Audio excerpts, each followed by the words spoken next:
This tutorial provides an overview of the definition of plagiarism, as well as strategies that can help you avoid plagiarism. Plagiarism is a form of academic misconduct, yielding serious consequences. At the end of this tutorial, you will have learned about assessing what plagiarism means, differentiating between what you need or need not to cite in your work, understanding when plagiarism most often occurs in college writing, examples of appropriate and inappropriate citation methods, and avoiding plagiarism. It is using someone else's words, ideas, or research as your own. This can be intentional and malicious, or unintentional yet still demonstrative of inattentive scholarship. Either way, it is theft and has serious consequences here at KU. This means giving proper credit to others, being ethical, and engaging in respect. What do we mean when we state that there are intentional versus unintentional forms of plagiarism?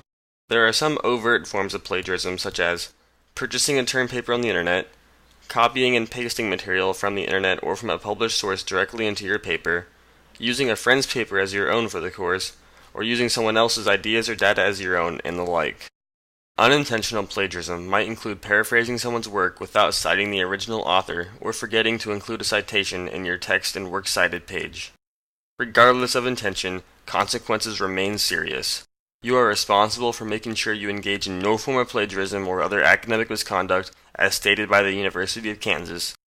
If you are not sure about citations, contact your instructor or the writing center. They will help you to determine what you need to do. This slide offers some of the things we absolutely must cite as we engage in our assignments, research, and writing. Also, there is a comparison with what we do not need to cite. As an important note, this is not a comprehensive set of lists, just some important examples. In a few more slides, you will find additional resources for checking to see what must be or needn't be cited. Some useful tips for avoiding plagiarism include keeping a working bibliography of everything that you use, including text, images, graphs, datasets, and so on. As you write, be sure to use appropriate quotation marks and cite in text and on your works cited page the relevant sources.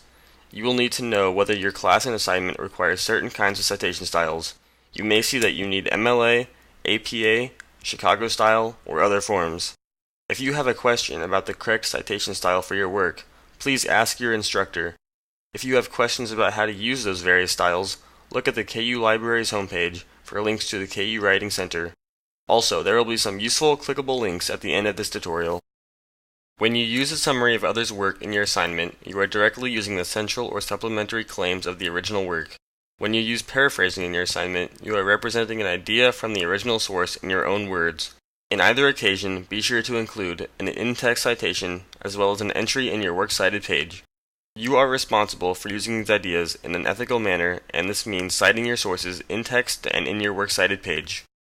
There are a few repeated errors students make, which then lead to instances of plagiarism.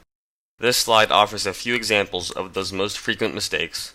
These include problems such as forgetting to use in-text citations and/or the entries in your works cited page. Also, not using quotation marks around sentences or phrases taken directly from a source is a mistake.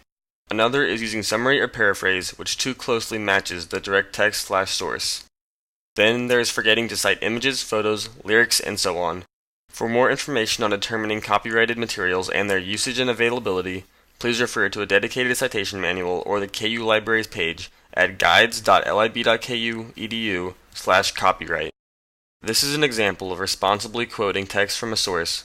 For example, you might write the following. In Timothy Egan's The Worst Hard Time, Egan discusses the difficulty in obtaining food during the Dust Bowl.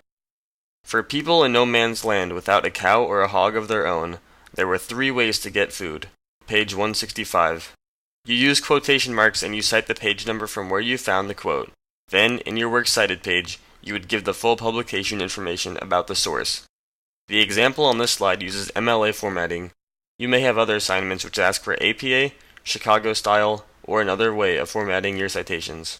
One example of irresponsible citation includes when you reproduce the author's text or information and only slightly change the wording without citing the source. This is a brief checklist provided by the University of North Carolina at Chapel Hill. It can help you determine if you have plagiarized in your assignment. If you've followed the above guidelines but still aren't sure whether you plagiarized, you can double-check your work using the checklist below. You need to cite your source, even if you put all direct quotes in quotation marks, you change the words used by the author into synonyms, you completely paraphrase the ideas to which you referred, Your sentence is mostly made up of your own thoughts but contains a reference to the author's thoughts, or you mention the author's name in the sentence. This list is from writingcenter.unc.edu/handouts/plagiarism. This slide lists just a few of the many resources available to you as you engage in your research. These sources will help you learn to be diligent, responsible, ethical scholars. Rock Chalk Research. As you go about your research, please remember to be a responsible and ethical student scholar. Upon learning these research skills, please go try them out as you use KU's different library databases and catalog. Remember, you and all of us are part of larger intellectual and social discussions. As such, that which we create, share, use, reproduce, and reimagine all deserves respect and proper attribution. Thank you for viewing this video. From here, go to the library's homepage or to the nearest library and get started with your research.